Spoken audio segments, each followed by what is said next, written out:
As a technical founder, when I started, I wasn't good at managing people at all. It's messy, right? You've got to figure out how to get a lot from people, but also have them like you and like the company and be passionate about what they're working on. I don't throw darts at a board. I bet on sure things. Read Sun Tzu, The Art of War. Every battle is won before it's ever fought. Think about it.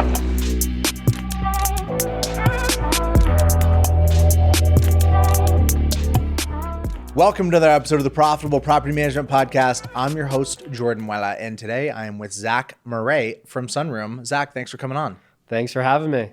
All right, Zac, I am excited to hear about your background. You have an interesting career as an entrepreneur. You've already done some things, even in the midst of doing some new stuff. You're in startup mode, but you've also already done startup mode. Let's talk about your background. Specifically, let's talk about the last company that you went through the full founding and exit life cycle on. What was that company, and tell me about that story. Sure. So I am the co-founder of an on-demand food delivery startup called Favor. For you Texas listeners, probably some of you have heard about it. It is a way to click a button on your phone and get anything you want brought to you in 45 minutes or less. And so, you'd be getting Torchy's tacos or maybe something from the grocery store. And that company I had started coming right out of college with one of my best buddies. Like you said, we had started it.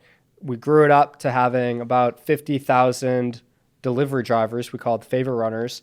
And then we had sold it to a grocery chain called H-E-B about 5 years ago.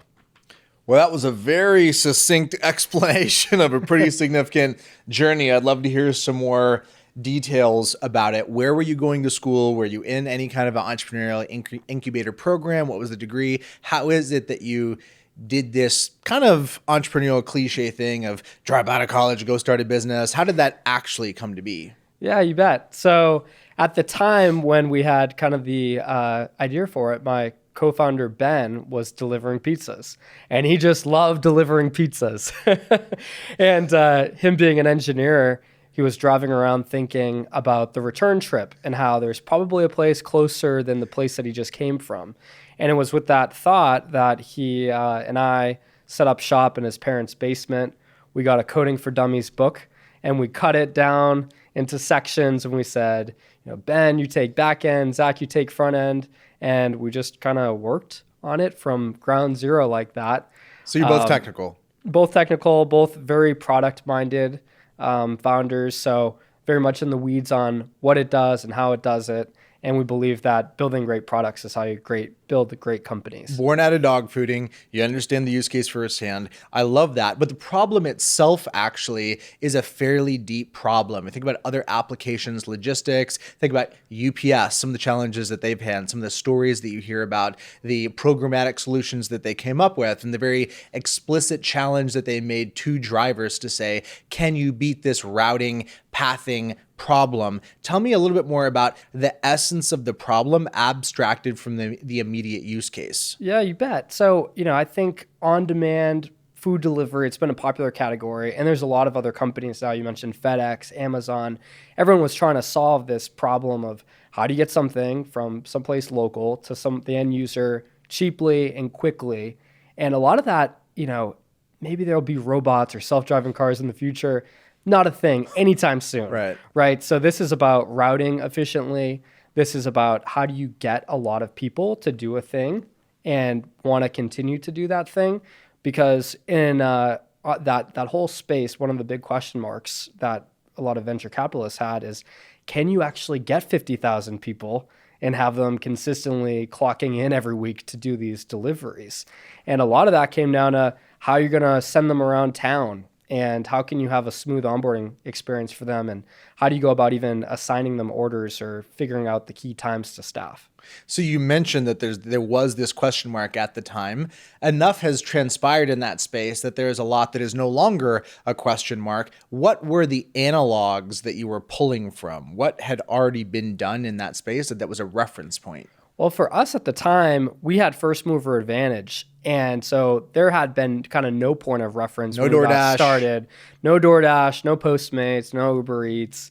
And so we were the first one to launch in Texas about a little bit over a decade ago when we, first got going on this. So I think probably the closest thing that had been going was a company called TaskRabbit, which was based up in Boston, and they were kind of the first gig economy businesses. So they were figuring out how to trade time for money and get people to do odd jobs around the house or other things. And so it had some parallels to that, just in the sense of you've got a new mobile workforce working behind a phone, doing jobs for you. And that kind of thought was brand new. And something that we were able to kind of ride the coattails of all this pent up demand for people not wanting to have a traditional job, be their own boss, and work when they want. Well, it is telling that you use TaskRabbit as an analogy because it's definitely not as direct as it could be. However, broadly, gig economy, early beginnings, later acquired by IKEA, they went in a different direction, fairly successful. I'm actually an end user and it's pretty great. It is interesting with that marketplace that it's frequently used as lead gen by the gig workers. They don't necessarily stay through it all the time. So there's some level of fit, but not enough to necessarily lock them all the way. That's a side point. Back to first mover advantage, a fascinating idea and concept, because on the one hand, the benefits are obvious, but the benefits are not guaranteed category domination. Part of the headwinds, part of the tax per se, the friction, is that you're educating the market. Educating the market is such an interesting place to be. In an SMB context, it makes sense because that's talking about providing a holistic solution, speaking to the category, painting a bigger picture than just your service so it's not a commodity. But in another context, you're talking about a lot of wasted energy just to get belief to what later somebody following after you can just take for granted and doesn't have to fight through. So how do you think about the benefits of first mover advantage and how it played out in the case of Favor? Oh, yeah.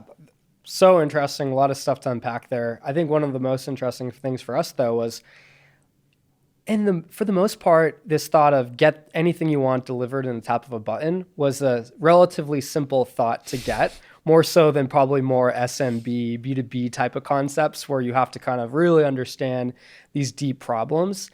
This, I think, from the demand side of the marketplace, pure product market fit. You didn't have to do as much awareness. It was kind of just about riding the coattails of the brands that people recognized.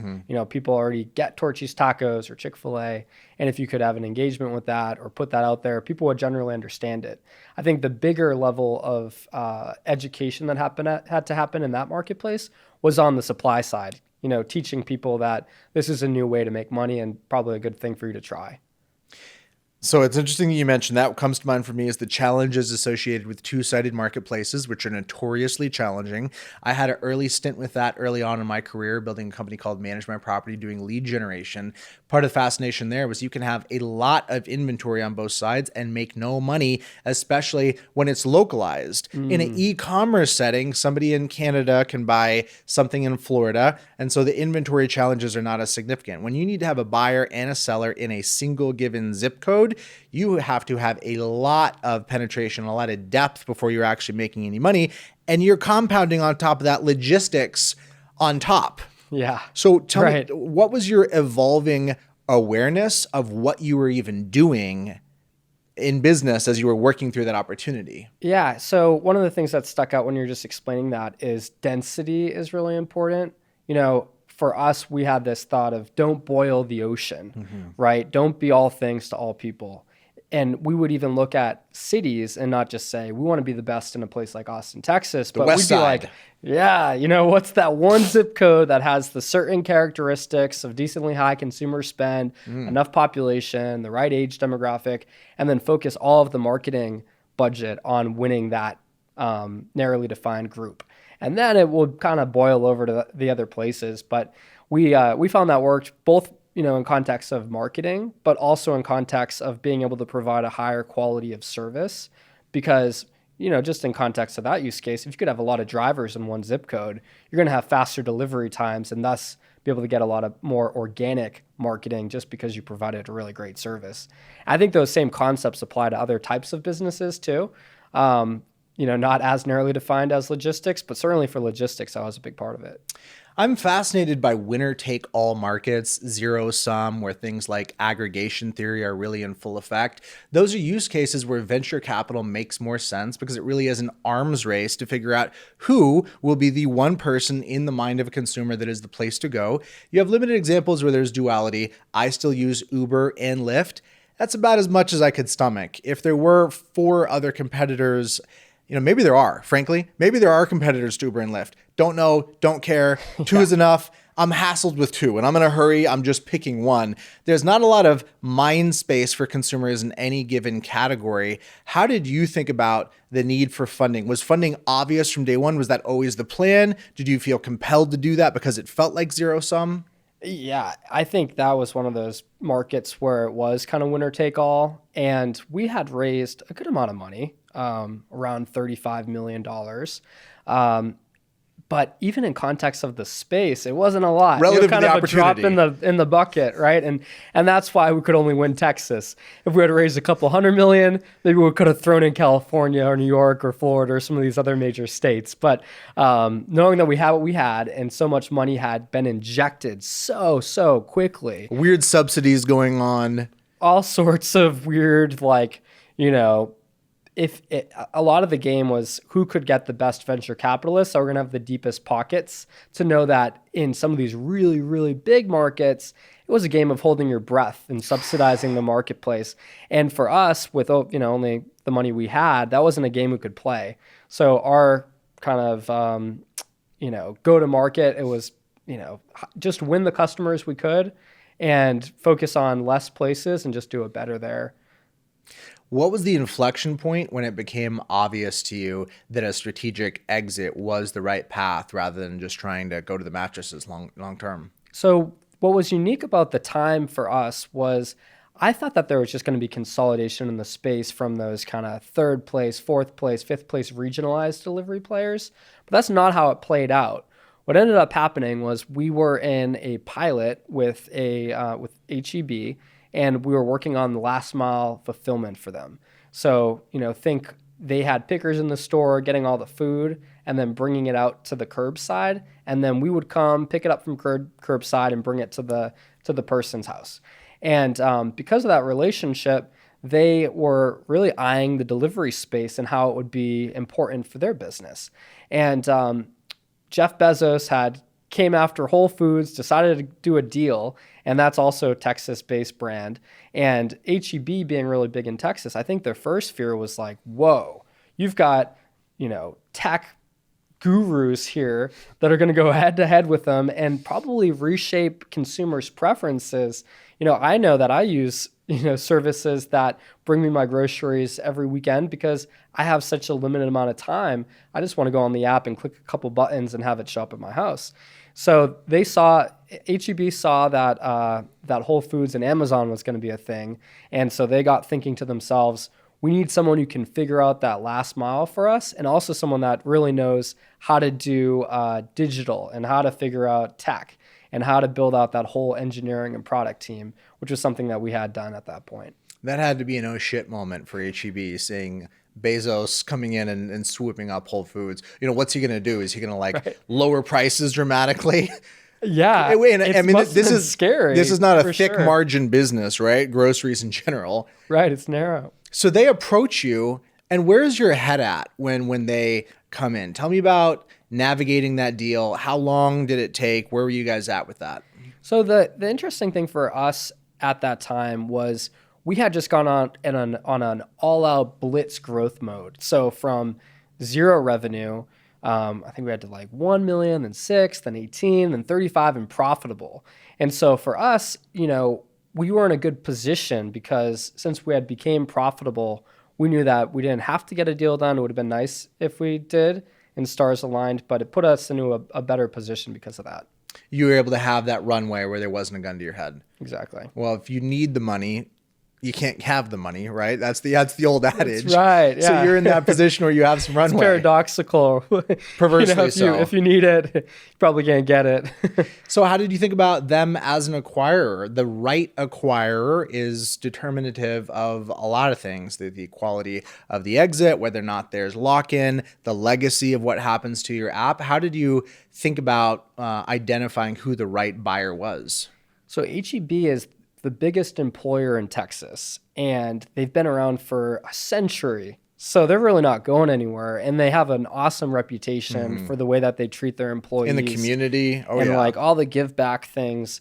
And so I was so thrilled that was the acquirer for us. And I think it makes me really proud of, sending our child off to college and they get into a good, it's going to live around too, by being owned by such a great institution. And it's been really cool that they haven't just kind of turned it into the HEB app. Favor still exists as a standalone product to be able to get anything you want delivered.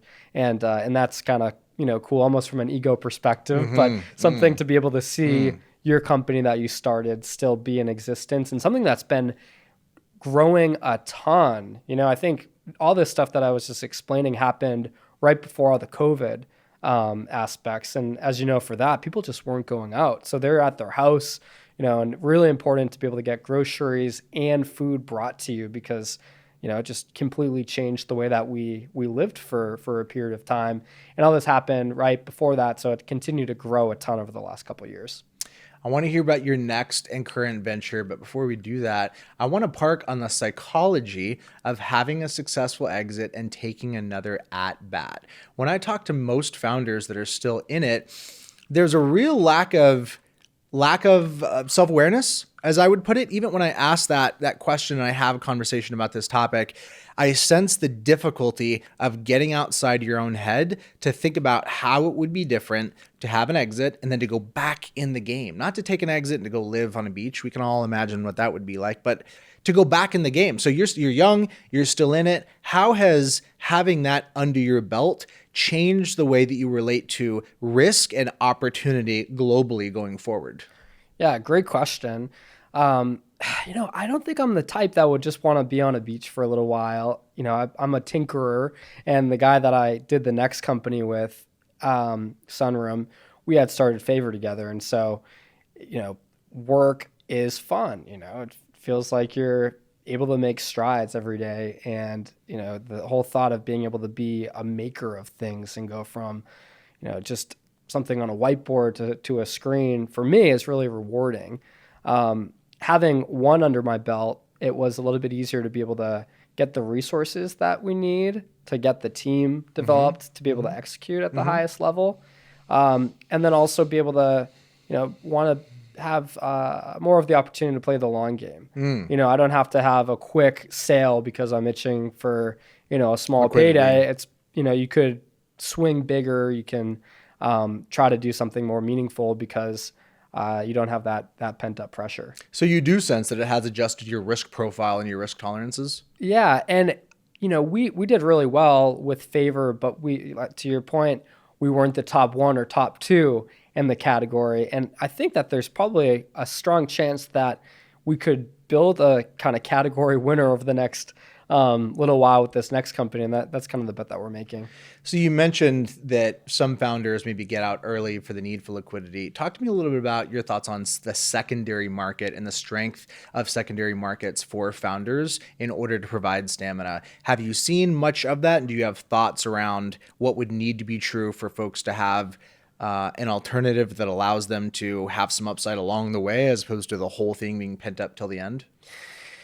Sometimes founders can sell in between significant fundraising rounds, like a Series B, and have some liquidity. But I think a lot of the investors that are along the way, they're like, hey, look, if I'm buying your stock and you're selling it, that's not a good signaling type of thing.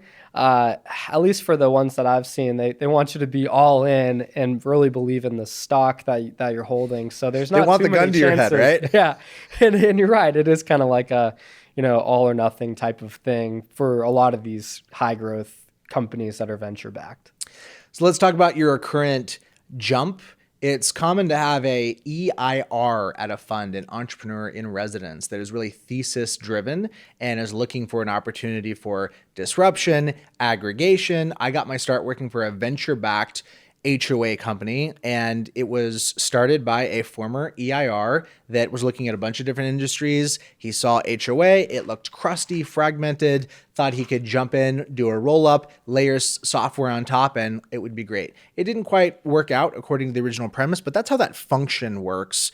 How did you back into this opportunity? Was this another dog fooding situation? Did somebody piss you off? Did you have a bad experience and you thought, like, I could do that better? Or was it more of a strategic mapping and more thesis driven? It's a little bit of both. And you're right. Those are two of the great ways to figure out if it's a good entry point. You know, on one hand, you almost have the, I felt the pain, I know other people feel it too, and it's a big enough pain that you want to solve it for people. And then on the other side, it's like, it's more like you're a professor of things and you're like, this is the macro trend that's going to happen. If I don't do it, someone else is going to do it. And I think inside of the rental market, it was a little bit of both. I mean, the whole time that I was a founder at Favor, I was a renter. And here it is, I'm running this big company as an exec. And for one, I don't have much time. For two, you know, I've got a lot tied up in the business. So I just thought it was silly that I couldn't just go tour places on my own. I had to waste my whole weekend. I'm driving off certified funds checks to neighboring towns. I'm having to tap my parents to be guarantors for me. And I just thought that if I could make it more self-service, kind of think what Carvana has done today with cars, but for homes, that could be a benefit. And then, you know, you talked a little bit about the macro trends. We saw a lot of that type of stuff even a couple of years ago when we started to work on this. We noticed that half of Americans rent today. We saw that people are spending more and more of their money on things like Austin city limits and big concerts and then tuition. And as a result of some of these big trends of having less money, and then a lot of these assets for kind of first-time home buyers is getting harder and harder and harder to get there, that people are just going to be renting for a long time. And if there's going to be more and more people renting for longer, the kind of the bar of their experience to me is an important thing to solve for. And, you know, I think so that was the things that got us going on this journey of wanting to solve leasing, you know, at scale and figure out how to make it a better process. I think over the last couple of years, we've been thinking about how do you actually have that self-service leasing happen to as many properties as possible so that you can have the highest and broadest impact within that system. And we've been kind of grown customer bases in a couple different segments. Property managers being one of the ones that's been kind of emerging over the last year and change has been, there's been a ton of institutional investors that are flooding into the space. And I think it's a big macro trend that's happening, that people today, it's usually been, you know, individual mom and pop owners that will have one or two properties. And all of a sudden you have these funds that are coming in with a couple $100 million to buy hundreds of homes really, really quickly in a lot of these emerging Sunbelt cities. And so, you know, when we talk about macro trends and skating to where the puck's headed, you know, we see that as one of the kind of plate tectonics that's moving that we're trying to get ahead of and figure out how we can kind of be a part of that solution. So what at its essence is Sunroom? What is the offering, not for a PM or in a B2B sense, but for the consumer? Talk to me about the consumer experience. Sure. So renters can browse our app for self-service properties that are easy to tour and then easy to apply to. And we make it a simplified process. You know, I think just riffing around that Carvana thing, I just bought a Tacoma on that like a week or two ago. And I just saw a lot of parallels for the way that process went. You know, upfront, here's what's going on in the process. You know, being able to text someone if you had a quick question about something and get an immediate response. And then being able to, right on your phone, be able to kind of submit all the docs you need and have that even be a more thorough process too. Even though it's simplified, you know, it's a more thorough process that, you know, allows you to kind of connect the things I need to have when you apply, like your bank account or your license plate or your ID to be able to apply for the property. Now, I've actually toured as a renter using Sunroom. I've been to a couple of tours. There was a Cool. person involved, so we're not talking about a touchless model, correct? There was. So originally, before COVID, we had a lot of kind of showing agents involved in the process because I think the whole industry was a bit skeptical. But after COVID happened, almost all the homes that we lease now, it's all self-service or self-showing lock systems. Got it. And so how many markets are you guys in right now? So Texas was the main place that we'd been operating over the last couple of years. You just love starting things in Texas, huh? That's right. You know, it's in our backyard. We could dog food it Yeah, easily. You right. could just go drive over and see what happens. But now that we've been, proving the model, we now lease more properties than anyone else in Austin. And now we're having that same thing happen in other major cities like Dallas and Houston. And over the last, I guess, around 5 months or so, we've been doing a ton of things to get spun up in new states. So there's at least 5 or 6 states that we just got up and going in over the past quarter. So places like Florida, Georgia, Arizona, North Carolina, a lot of the places where there's a lot of interest in getting rental properties. Let's talk about the search experience for consumers. Let's talk about front end. Back to the idea of aggregation theory. It's the idea that when inventory is pooled together, eventually there is one winner. What I said before, I don't want to go to Uber, Lyft, and a bunch of apps. I'm going to follow where the best quality product is, and I'll just keep going there, really not considering other options. What's interesting to me about what you're doing is there are search views, lenses, layers that can be added onto existing inventory. And inventory has kind of been solved for, at least as far as as we're talking about the ILS conversation. That's really not a point of distinction. There's a lot of there are so many different websites you can go to. And so search is it. Search is parameters, view, click pathing, etc. Sunroom is an interesting player in a very, very crowded space in terms of at least the consumer inventory space. But the search is really well done. For somebody that's not in your market, I would encourage them to go on the website just to check it out and see what that feels like. Give me some of the background context on how you thought about what you were optimizing for in that search function. Yeah, so you're right. There's a lot of things that help you find properties, top of funnel, right? Things Zillow and the bajillion other ones. 100 plus. Literally 100 plus. I mean, and so we don't see ourselves competing in that kind of top of funnel game. Ours is more the middle of funnel when you want to be touring and be able to pack in, 5 tours back to back to back to back. And then, the application side of it. So, when we get, listings, we'll actually take them and syndicate them out to all those sites. So for us, kind of that search process is a bit more of a commodity in the sense, and we'll have those kind of renter leads that come in from those and then direct them back into our ecosystem once they inquire on certain properties. Well, you got to know your limits, and I appreciate that you're identifying mid-funnel, not top of funnel. My experience and what I was saying is that I think the top of funnel was really strong. And it is, right? Like, we're good at design and user experience, and so it is strong. It's just probably not the thing that we're going to be able to win in because it's already been done. You're saying that you are identifying the advantage of where you need to compete is both, really. It's top of funnel, but really mid-funnel, which most folks drop off. When you go mid-funnel, either the qualification criteria that you're asking are interesting to me. The way you back into identifying, does somebody want to rent now? Do we want to rent sometime in the future, et cetera? What's behind that? What's the motivation, and how do you think about what you're doing there? Yeah. So great point. So around middle of funnel, I think I saw as a renter that I was wasting a lot of time on properties that I had no business even engaging with. Ones where my move-in date might not work. Ones where my pet situation or credit score or rent to income ratio might not work. Or ones in which, there's already 3 applications on and I'm probably not going to get the place because they're running best qualified. So I thought that we should make, if you're going to spend your whole Saturday touring, you should be touring the right properties. And so we built some things that help people qualify and then have more visibility into things that are somewhat complicated.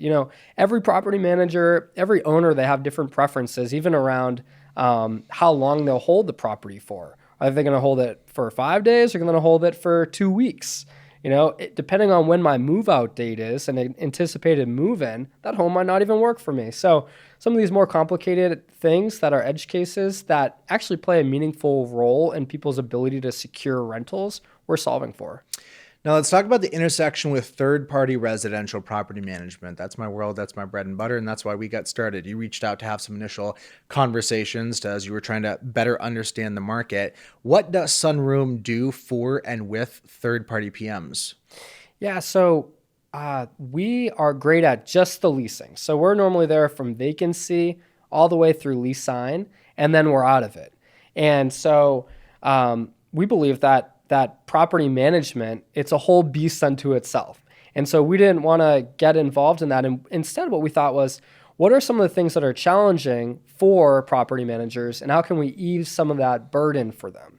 So, when we do leasing for companies that are property managers or large-scale REITs, we will be able to do things tied to getting properties set up. So all the field operations things of getting the assets to market the property, like photos and getting the lockbox secured on the property, and then even back office operations inside of the process of applying and then processing lots of applications and having it be a better system that is more secure and has less fraud.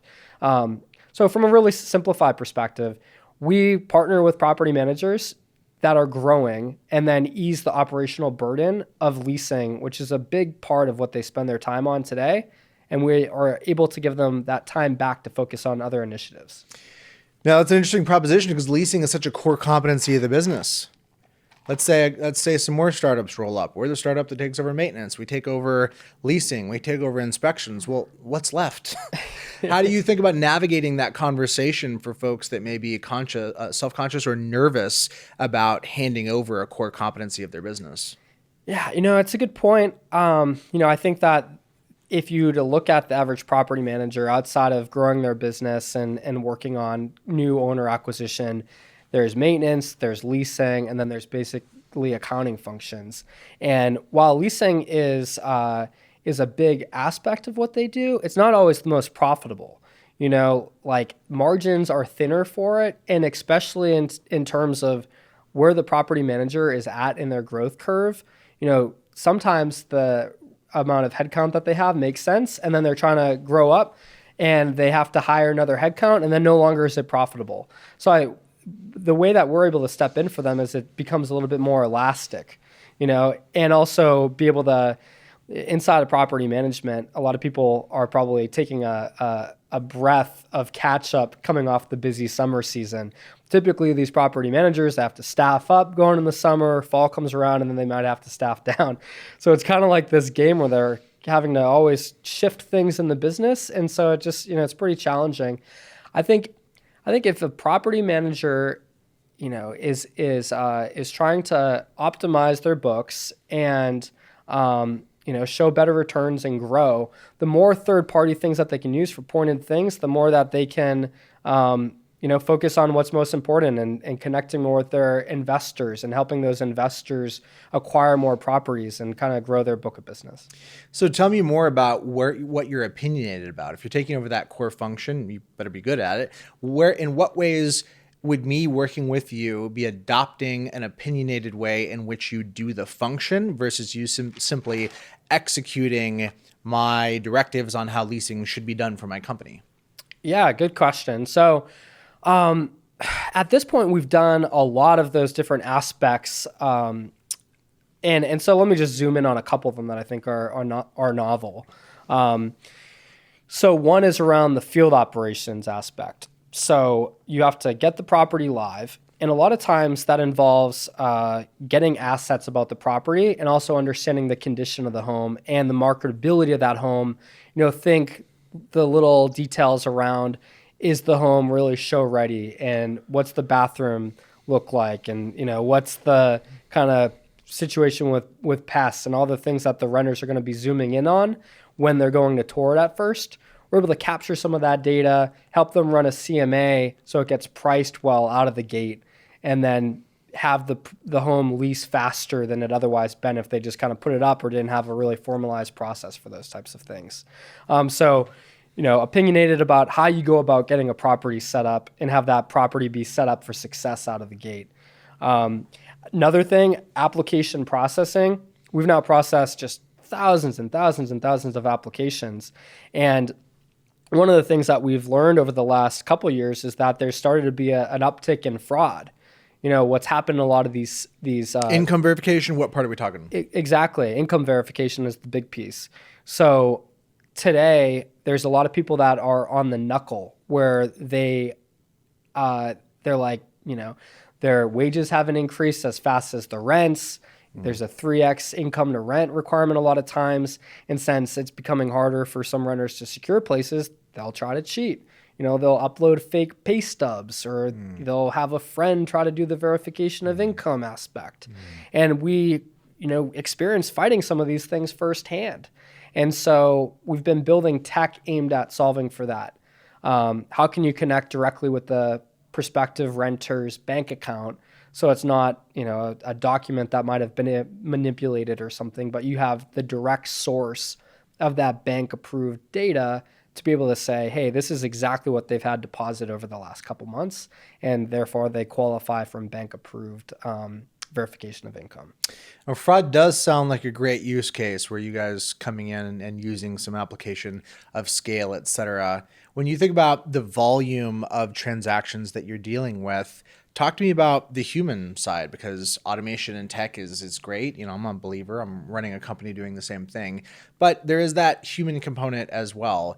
What as the business has grown and matured in the solution, what does the shift in the balance look like between tech versus still the people, the firsthand boots on the ground actually doing some of this work?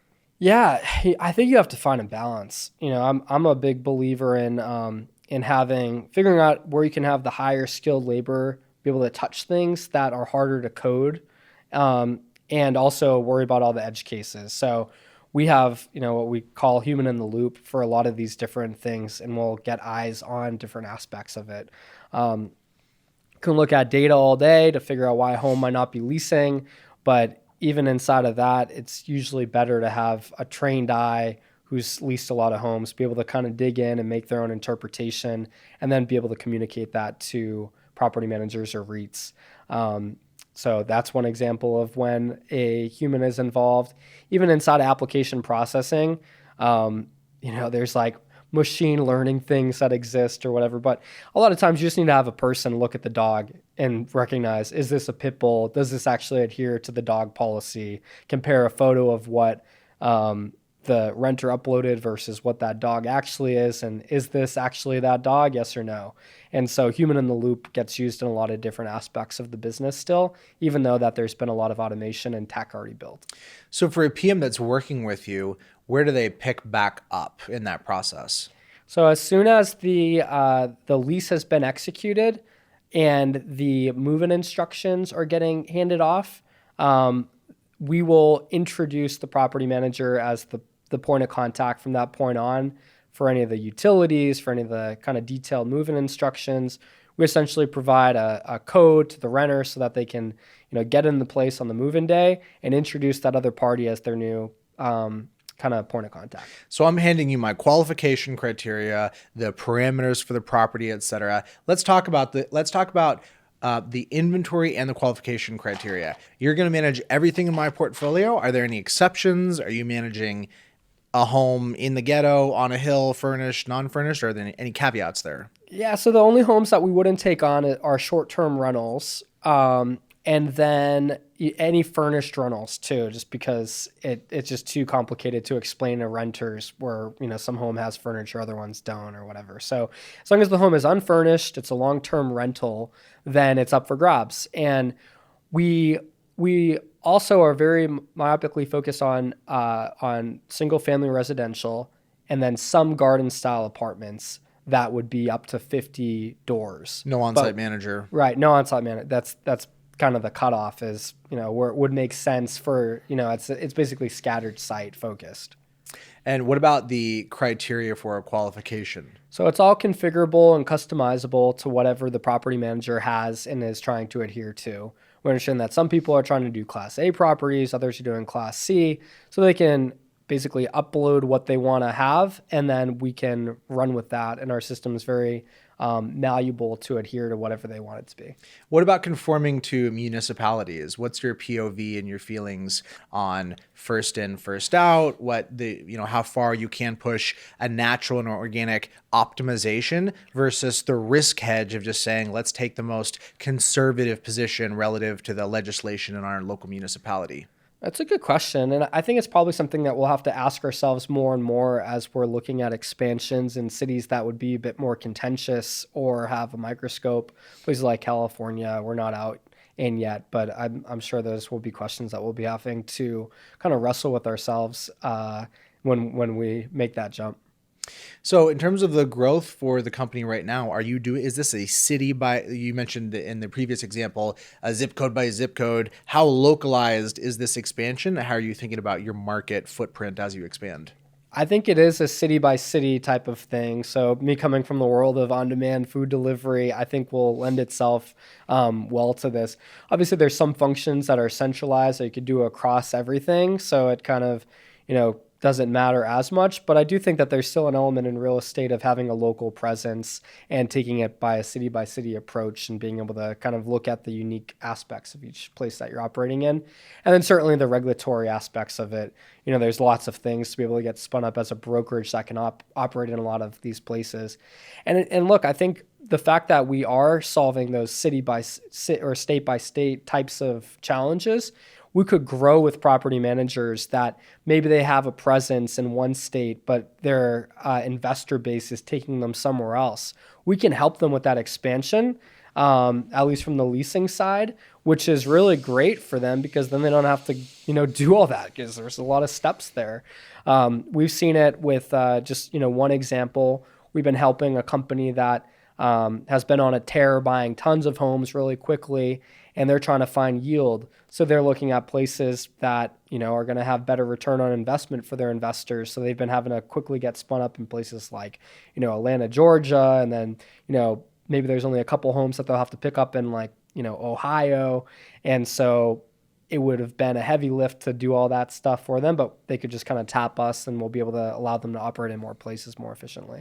What is the financial proposition for people to go down this path? People are making money on leasing. So is this I get to abstract away complexity and headache, but I'm also giving up all of the profit potential there, or there's some splits involved? Yeah, there's splits involved. Just to step back. So we broke our service up into 3 different products. So people could use us as a help me process these applications, and then that would be a free thing where we're just collecting app fees. People could use us for the setups and then pay per job to get the property set up, and then be able to make money there. Or they could elect to use us for all of the things, and we believe that that's kind of the future. We call that full service leasing. Inside of that use case, then it's a function of first month's rent. And we normally try to have it set up in such a way that the property manager will still be able to make a split, maybe not as much as they were before, but they'll still be able to have some margin in there despite not having to do any of the work. How do you think about prop tech as a category? We're both participants. There's a lot of money coming into this space. What trends are you seeing? I'm seeing some definitely more undertones of fintech coming in here. I don't see the rate of investment decreasing. What are you seeing? What are you observing in that space? I think, V1, a lot of it was getting things online, being able to manage things more efficiently. I'd call it like workflow optimization. I think that's even where it is right now in a lot of ways. I think the transition that's going to be happening over the next couple of years is more of around business intelligence. You get a listing live, and how can you use a lot of data to make better informed decisions, like these big operators like Amherst and Invitation Homes and these other parties are almost applying analyst lenses to operating these companies. And so I think we're in the process now as a category of transitioning from workflow optimizations and automation types of pieces to also kind of, true intelligence systems. And that's one of the big pieces. And then I think the other big trend that I'm seeing is around, like you had kind of alluded to, I think there's some interesting financial aspects that are happening. I'm seeing some companies that are making it easier to acquire homes, even having fractional ownership models to give the ability to get properties in a lot of places more cheaply as something. And I think there's going to be more to that. Maybe you almost have like you're operating almost like a REIT, but as a retail investor where you can invest in a home and, in 5 different cities where you think are going to have good returns because, you're not going all in on the mortgage itself. Anti-landlord sentiment proliferated during COVID, and it continues to remain strong. It's one of the concerns of what may drive additional legislation that may restrict and make certain opportunities for property managers more difficult to do their job and serve their communities. As you look at that trend and you think about the implications for what are really, I guess, what's driving that, inventory is part of it. There's the story and the narrative, and then there's just the basic reality that rent is going up. Inflation is a real thing. There is real pain going on in the market, derivative of the choices that we've made collectively around building and providing supply. What do you see going on in the future? What do you think do you think we're going to see any alleviation there? Obviously, the market's cooling. Home builder sentiment has plummeted to all-time low. Give me some macro level commentary. Yeah, there's a lot of headwinds in the space as a whole. I mean, you had mentioned different things tied to are more inventory going to come online, which would be one of the easiest ways to reduce the price of rent. I think with all the high interest rates that are happening, there's going to be less of that because if I'm a builder and I'm looking a couple years out, I don't know what the economy is going to look like. And I might be less apt to do a large build for rent community as a result of that.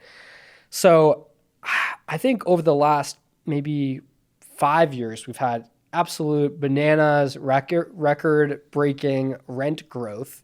And in some ways, that's caused it to be relatively easy to operate and rent homes because, they were flying off the shelf even if they were 20% above what they were last year.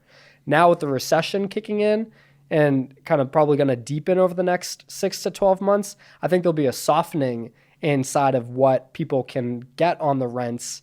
And then there's going to be some challenges that kind of force both really big institutions and even property managers of how to navigate those conversations with their investors. And I think there'll be a bit of a freak out moment inside of that. And then I'm not totally sure what's going to happen about rent prices and supply across the industry just because, I think there's a lot of unknowns right now. Unknown, that's the way to put it. There's definitely some mystery of what's going to happen. What will remain a constant is that people are going to need safe, high quality, affordable housing. And the unique place that the residential professional property manager places at being able to facilitate that need I don't see going away. That is part of the magic of being on this side of prop tech. It's not a monolith. Prop tech covers a lot: hardware, brokerage, mortgage. This side, I like this side.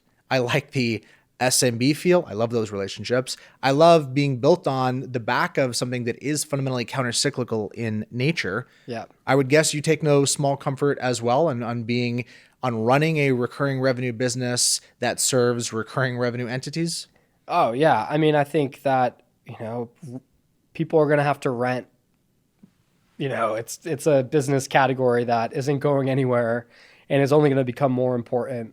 And so I think it's a great sandbox to be able to play in. Durable, sure. Yeah. Durable is the word that comes to mind for me. Durable, yeah. So when you think about the lessons that you've taken away from your career thus far, I want to wrap here. Talk to me about people. Talk to me about being a manager. You mentioned that you're technical. I am not. No matter where you start in the business, you start with some frontline problem-solving contexts that are very different than managing people. The act of management, the person that is a great manager is often not the same person that is the pioneer on the front lines. What have you learned about and how have you grown as a people manager and a leader? Yeah, there's a lot of cool learnings inside of that. As a technical founder, when I started, I wasn't good at managing people at all.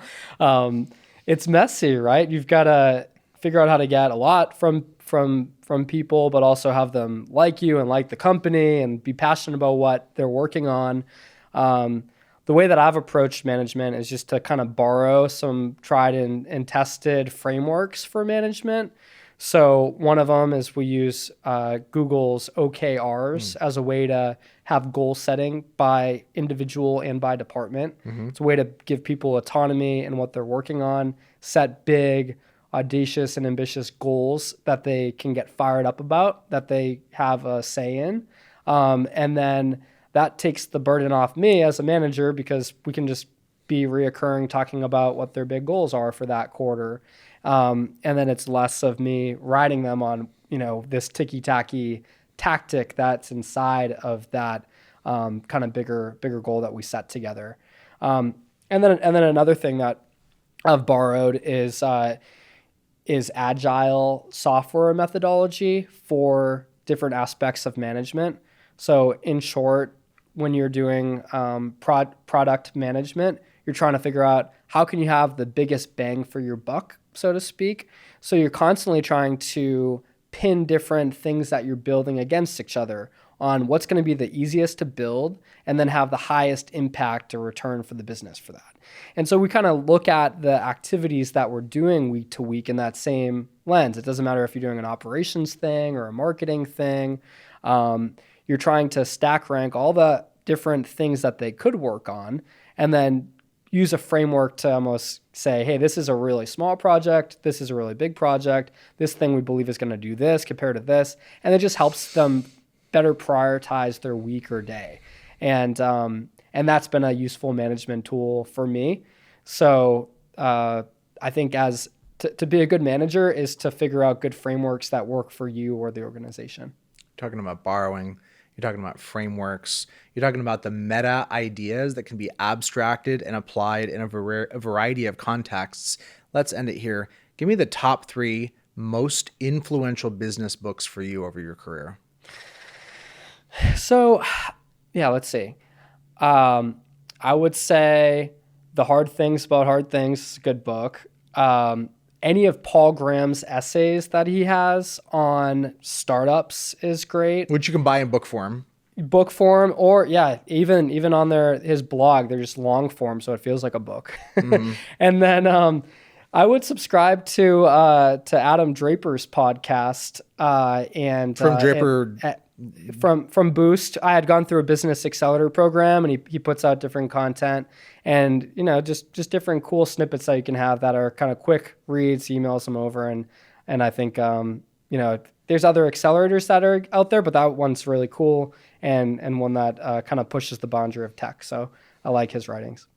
I love seeing new operators come into this space to serve the community and make it better. The reality is that this community and market wins as a result of competition and the cooperation that inevitably comes from it. It makes things better. Even if any one vendor is not the answer, collectively the space gets better.